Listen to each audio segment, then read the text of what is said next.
বলা হয় যে প্রাচীন যুগে ধূসর পাহাড়ের কোলে এক সাদাসিধে বস্তি ছিল। সেখানে মুস্তফা নামে এক গরিব কৃষক বাস করত। তার ঘরটি ছিল একটি ছোট্ট কুঁড়ে ঘর, খুবই সাধারণ এবং আসবাবপত্রহীন। মুস্তফার কাছে গ্রামের সবচেয়ে ছোট জমিটি ছিল, একটি পাথুরে টুকরো, যেখানে খুব কষ্টে এতটুকু ফসল ফলত যে কেবল তার পেট ভরতে পারে, যদিও সে দিনরাত ঘাম ঝরাত। মুস্তফা একদম একা ছিল। তার স্ত্রী মারা গেছেন অনেক বছর হয়ে গেছে এবং তার কোনো সন্তান ছিল না।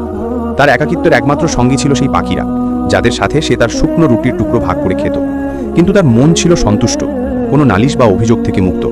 সেই বস্তির ওপরে সবচেয়ে উঁচু পাহাড়ের চূড়ায় একটি দুর্গ ছিল, কিলা আকি কেসিয়া। এটি একটি অভিশপ্ত জায়গা ছিল, কেউ তার কাছে যাওয়ার সাহস করত না। বলা হতো সেই দুর্গে এক রহস্যময় ও শক্তিশালী জাদুকর বাস করে, বারকাস। সেই ব্যক্তি শত শত বছর ধরে বেঁচে ছিল এবং তার নিষ্ঠুরতা ও লোভের জন্য কুখ্যাত ছিল। রূপকথায় বলা হতো যে পৃথিবীর সমস্ত ধনসম্পদ তারই ভাণ্ডারে জমা আছে এবং যে কোনো মানুষ বা পাখি তার দুর্গের কাছে পৌঁছালে সে তাকে পাথরের মূর্তিতে পরিণত করত। গ্রামবাসীরা তো সেই পাহাড়ের দিকে তাকানোকেও অশুভ মনে করত। তাদের কাছে ওই পাহাড় ছিল শয়তানি আর অন্ধকারের উৎস। একদিন বসন্তের সকালে, যখন সারা রাতের ঝড় মুস্তফার কোণে ঘরকে শিকড় সমেত উপড়ে ফেলার জন্য প্রস্তুত ছিল, মুস্তফা সকালে তার ক্ষেতের দিকে গেল এটা দেখতে যে কি বাকি আছে। কিন্তু তার সামনে ছিল ধ্বংসের দৃশ্য। যে সামান্য ফসল সে ফলিয়েছিল তা হাওয়ায় উড়ে গিয়েছিল। মুস্তফা ভগ্ন হৃদয়ে সেই ধ্বংসযজ্ঞ দেখছিল। হঠাৎ সে হালকা গোঙানির শব্দ শুনতে পেল, যেন কোনো আহত প্রাণী লোকানোর চেষ্টা করছে। সেই আওয়াজ আসছিল পাথরের মধ্য থেকে। ক্ষেতের কিনারায় সে ধীরে ধীরে কাছে গেল এবং যে দৃশ্য সে দেখল তা তাকে অবাক করে দিল। পাথরের মধ্যে একটি ছোট্ট ঈগলের বাচ্চা পড়েছিল। তার শরীর কাদায় মাখামাখি, ডানা ভাঙা এবং সে ঠান্ডা ও যন্ত্রণায় কাঁপছিল।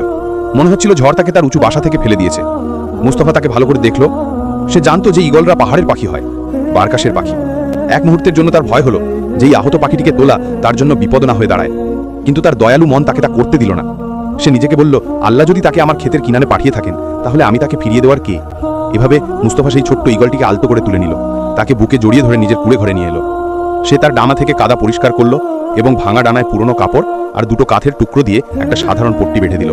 মুস্তফার কাছে দেওয়ার মতো বেশি কিছু ছিল না, কিন্তু যাই ছিল সে তা ওই পাখিটির সাথে ভাগ করে নিত। সে যে সামান্য মাছ ধরত, তার সেরা অংশটা এই ছোট্ট অতিথির জন্য রাখত এবং শেষ টাকা দিয়ে দুধ কিনে আনত। কখনো নিজে না খেয়ে ঘুমিয়ে পড়ত, কিন্তু তাকে অভুক্ত দেখতে পারত না। সে সেই ঈগলটির নাম রাখল মিঠু। সপ্তাহ মাসে পরিণত হলো এবং মিঠুর ক্ষত সারতে শুরু করলো। সেই ছোট্ট পাখিটা, যাকে মুস্তফা কাদায় কম্পন করতে করতে পেয়েছিল, এখন এক দুর্দান্ত ঈগলে পরিণত হয়েছে। তার ডানা চকচকে, চোখ তীক্ষ্ণ এবং নখগুলো শক্তিশালী হয়ে উঠেছিল। যে ডানাটা একসময় ভাঙা ছিল, এখন তা আগের চেয়েও বেশি শক্তিশালী। এভাবে এক গরিব কৃষক আর এক ঈগলের মধ্যে এক অদ্ভুত কিন্তু গভীর সম্পর্ক গড়ে উঠতে লাগলো। এই মহান সম্পর্কটি ছিল শব্দের চেয়েও গভীর।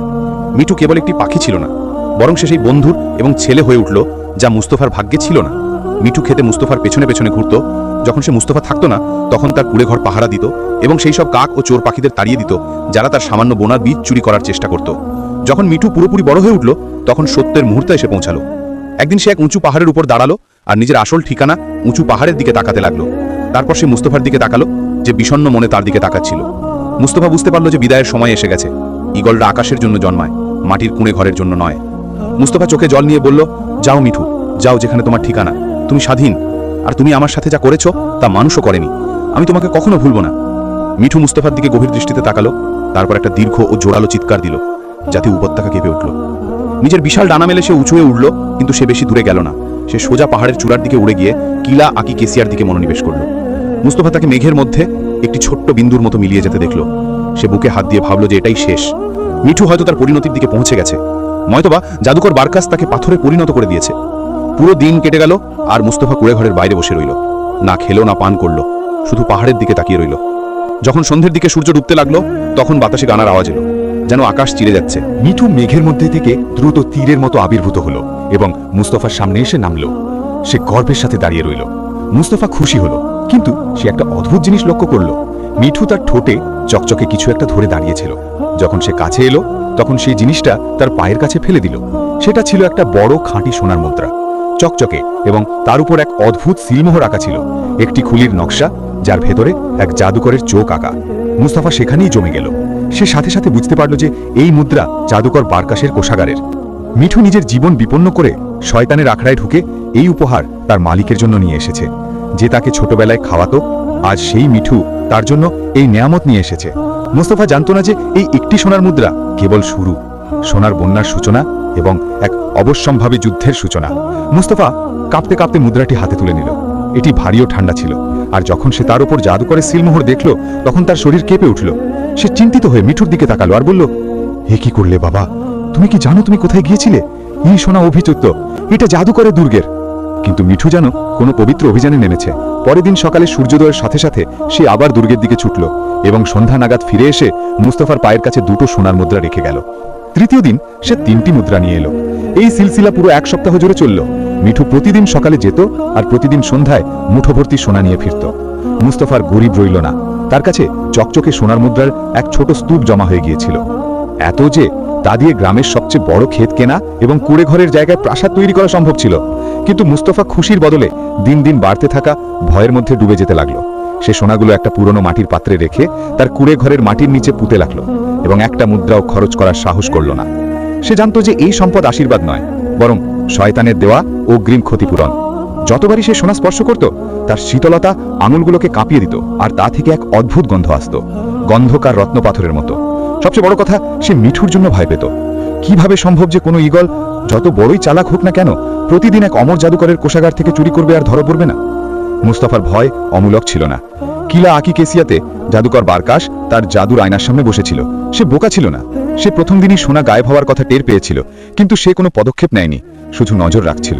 সে দেখল যে ঈগলটি বাতাসের এমন এক সুড়ঙ্গ দিয়ে তার কোষাগারে পৌঁছায় যেখানে মানুষ পৌঁছাতে পারে না। আর তারপর সে তাকে সেই গরিব কৃষকের খেতে নামতে দেখল। বারকাশ এক শীতল হাসি হাসল। সে সোনা গায়েব হওয়ায় রেগে যায়নি, কারণ মিঠু যা এনেছিল তা তার কোষাগারের তুলনায় এক মুঠো ধুলোর সমান। কিন্তু সে ওই ঈগলটির মধ্যে নিজের পরিকল্পনার জন্য একটি নিখুঁত হাতিয়ার দেখতে পেল। বারকাশ এমন একটা জিনিস চাইতো যা সোনা দিয়ে কেনা যায় না। সেই জিনিসটা গ্রামের এক সম্ভ্রান্ত পরিবারের কাছে শত শত বছর ধরে লুকোনো ছিল। হাজার আল হায়াত, জীবনের পাথর। বলা হতো সেই পাথর জমিকে উর্বর করে, রোগ নিরাময় করে এবং কালো জাদু নষ্ট করে দেয়। বারকাশ ঠিক করল যে সে ওটার মাধ্যমেই তার অমরত্বের আকাঙ্ক্ষা পূরণ করবে। সে নিজেকে বলল, এই গরিব কৃষক ফাঁদে পড়ে গেছে। আমি জেনে শুনেই পাখিটাকে আমার সোনা চুরি করতে দিয়েছি, আর এখন এই কৃষক আমার জীবনের কাছে ঋণী। শীঘ্রই সময় আসবে যখন আমি তাকে আমার ঋণ শোধ করতে বলবো।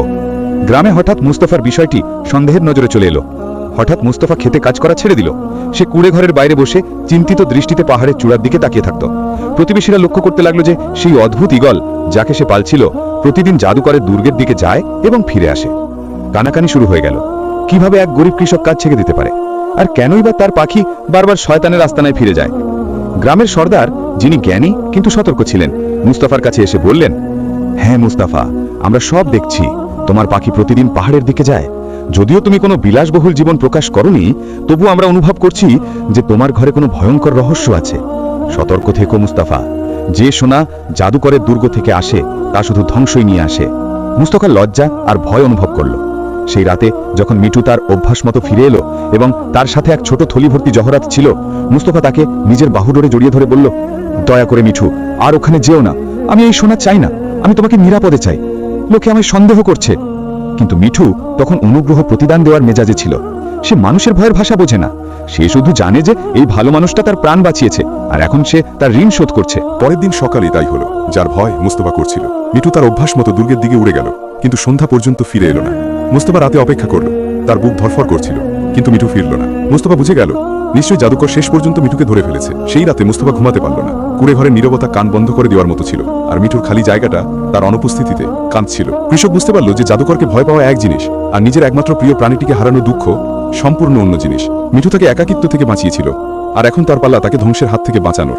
ভোরের প্রথম আলোর সাথে মুস্তফা সিদ্ধান্ত নিয়ে ফেলল, এখন তার কাছে হারানোর মতো আর কিছুই ছিল না, তার বন্ধু ছাড়া। সে সেই মাটির পাত্রটি বের করলো যাতে জাদুকরের সোনা ছিল, তা একটি থলিতে ভরল, নিজের লাঠি ধরল এবং ধূসর পাহাড়ে চড়তে শুরু করলো। জীবনে প্রথমবার তার পা কাঁপছিল, কিন্তু তার মন ছিল শক্ত। যখন সে কালো দুর্গের দিকে তাকাচ্ছিল, তখন সেখানে শয়তানের আস্তানা নয়, বরং নিজের ছেলেকে বন্দি দেখছিল। সে বিশাল দরজার কাছে পৌঁছালো, যা এমনভাবে খোলা ছিল যেন তারই অপেক্ষা করছিল। সে সিংহাসন কক্ষে প্রবেশ করে দেখল জাদুকর বারকাশ কালো পাথরের সিংহাসনে বসে আছে, আর তার ডান দিকে মিঠু রূপার খাঁচায় বন্দি, দুর্বল ও আহত অবস্থায় পড়ে আছে। বারকাশ শীতল হেসে বলল, অবশেষে ইঁদুর নিজেই বিড়ালের কাছে এলো। আমি তোমার জন্য অনেকক্ষণ অপেক্ষা করেছি হে মুস্তফা। মুস্তফা সোনার থলিটি মাটিতে রাখলো আর কাঁপতে কাঁপতে বলল, আমি তোমার সোনা ফিরিয়ে দিতে এসেছি। দয়া করে আমার পাখিটাকে ছেড়ে দাও। আমরা চুরির ইচ্ছা করিনি।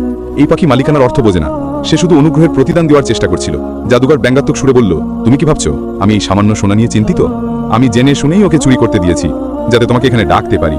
তুমি আমার জালে ফেসে গেছো হে বোকা কৃষক। তোমার পাখি আমার কাছে আছে, আর এখন তুমি আমার প্রতি বিশ্বস্ত থাকতে বাধ্য। বারকার সিংহাসন থেকে উঠে মুস্তফার কাছে এলো আর বলল, আমার কাছে তোমার পাখির বদলে একটা সাধারণ কাজ আছে। তোমার গ্রামের সর্দারের বাড়িতে একটা ছোট্ট পাথর আছে, সেই পাথরটা আমাকে এনে দাও, আর আমি তোমাকে তোমার পাখি এবং এই সোনা তোমার জীবনের 100 গুণ বাড়িয়ে ফিরিয়ে দেব। মুস্তফার চেহারা ফ্যাকাশে হয়ে গেল। সে জানতো যে ওই পাথরটি গ্রামের সুরক্ষার আমানত এবং জমিকে উর্বর করে। সেটা জাদুকরের হাতে তুলে দেওয়ার অর্থ হলো গ্রামকে পুরোপুরি ধ্বংস করে দেওয়া। মুস্তফা বলল, কিন্তু এতে তো আমরা সবাই ধ্বংস হয়ে যাব। বারকার শীতল কণ্ঠে জবাব দিল, তাতে আমার কি? তোমাদের ধ্বংসের এটাই মূল্য। হয় ওই ছোট পাথরটা নিয়ে এসো, না হয় তোমার পাখির আত্মা। মুস্তফা এমন এক জালে ফেসে গেল যা সে কল্পনাও করতে পারেনি। সে মিঠুর দিকে তাকালো, যে হতাশ চোখে তার দিকে তাকিয়েছিল। সে মাথা নিচু করে বলল, আমি এটা করব, শুধু আমাকে কাল পর্যন্ত সময় দাও। মুস্তফা ভগ্ন হৃদয়ে গ্রামে ফিরে এলো। সে সোজা গ্রামের সর্দারের বাড়িতে গেল এবং সবকিছু স্বীকার করে বলে দিল, ঈগল, সোনা এবং জাদুকরের দাবির কথা। সে আশা করেছিল যে সর্দার তাকে বকাবকি করবেন বা বন্দী করাবেন, কিন্তু প্রবীণ সর্দার প্রজ্ঞার সাথে তার দিকে তাকালেন আর বললেন, তুমি ভুল করেছ যখন সোনা গ্রহণ করেছিলে, কিন্তু তোমার মন তাতে কলুষিত হয়নি, আর এটাই আসল কথা। সর্দার বোঝালেন যে জাদুকর ওই পাথরটি চায় কারণ সে জানে যে এই পাথর কেবল পবিত্র হৃদয়ের মানুষের হাতেই কাজ করে। সেটাকে নিজের শয়তানি শক্তি দিয়ে নোংরা করতে চায়। সর্দার বললেন, আমরা তাকে পাথরটা দিয়ে দেব। মুস্তফা অবাক হলো, কিন্তু সর্দার বললেন যে জীবনের পাথর তার শক্তি নয় পবিত্র উদ্দেশ্য থেকে। সে ভালো মানুষদের নিরাময় করে আর খারাপ মানুষদের পুড়িয়ে দেয়। বারখাসের মন তার দুর্গের মতোই কালো। যাও মুস্তফা, এই পাথর তাকে দিয়ে এসো আর আল্লাহর উপর ভরসা রাখো। সর্দার তাকে সেই সাদা ছোট পাথরটি দিলেন, যা থেকে হালকা উষ্ণ আভা বের হচ্ছিল। মুস্তফা দ্রুত হৃৎস্পন্দন নিয়ে দুর্গের দিকে ফিরে গেল আর সেই পাথর জাদুকরের হাতে তুলে দিল। বারকার শ্বাসরুদ্ধকর উত্তেজনায় পাথরটি ছিনিয়ে নিল আর অট্টহাসিতে ফেটে পড়ল। সে পাথরটিকে তার অপবিত্র হাতের মুঠোয় ধরে তার শক্তি শোষণ করে নেওয়ার চেষ্টা করল, কিন্তু যখন তার অপবিত্র হাত সেই পবিত্র পাথরটিকে স্পর্শ করল, তখন উল্টোটা ঘটল। পাথরটি জাদুকরের জীবন শুষে নিতে শুরু করল। বারকাশ এক ভয়ঙ্কর চিৎকার করে পাথরে পরিণত হতে শুরু করল, ঠিক সেই কালো পাথরের মতো যা দিয়ে সে তার দুর্গ বানিয়েছিল। সেই পাথর তার ভিতরের সমস্ত শয়তানিকে পুড়িয়ে দিচ্ছিল। যখন জাদুকরের মনোযোগ সরে গেল, তখন রূপার খাঁচাটি ফেটে খুঁড়ে মিচুর তীরের মতো বাইরে বেরিয়ে এলো। সে পালালো না, বরং সেই মুহূর্তে ভেঙে পড়তে থাকা জাদুকরের উপর ঝাঁপিয়ে পড়ল এবং তার ঠোঁট দিয়ে সেই জাদুর আয়নাটি ভেঙে ফেলল, যা দিয়ে সে দুনিয়ার উপর নজর রাখত। আয়না হাজার টুকরোয় ভেঙে গেল। আয়না ভাঙার সাথে সাথে এবং জাদুকর অদৃশ্য হয়ে যাওয়াতে দুর্গটি কাঁপতে শুরু করলো এবং টুকরো টুকরো হয়ে ভেঙে পড়ল। মুস্তাফা গরম পাথরটি ধরল, মিঠু লাফায় তার কাঁধে বসলো আর দুজনের দুর্গ থেকে দৌড়ে বেরিয়ে এলো। তার আগেই দুর্গের পাথরগুলো তাদের উপর চাপা পড়ে জাদুকরের কোষাগারকে চিরতরে কবর দিয়ে দিল। তারা গ্রামে ফিরে এলো সোনা নিয়ে নয়, বরং তার থেকে অনেক বেশি মূল্যবান জিনিস নিয়ে, নিজেদের স্বাধীনতা আর গ্রামের সুরক্ষা। মুস্তফা সেই জীবনের পাথর সর্দারকে ফিরিয়ে দিল আর নিজের সেই সাধারণ কুড়ে ঘরে ফিরে গেল। তার কাছে এখনও সেই পাথরে ক্ষেত আর এক মহান বন্ধুই ছিল, যে তার মাথার উপর প্রহরীর মতো উড়ে বেড়াতো। এইভাবেই মুস্তফা তার বাকি জীবন দারিদ্র্যের মধ্যেই কাটালো, কিন্তু তার মন ছিল শান্তি আর খুশিতে ভরপুর। আর এক মহান ঈগল তার রক্ষক হয়ে রইল। সে শিখল যে সবচেয়ে বড় সম্পদ সেটা নয় যা তুমি অন্ধকার দুর্গ থেকে চুরি করো, বরং সেটাই যা তুমি নিজের ঘরে ভালোবাসার দয়া দিয়ে লালন পালন করে বড় করে তোলো, হোক না সেই ঘর মাটির কুঁড়ে ঘর।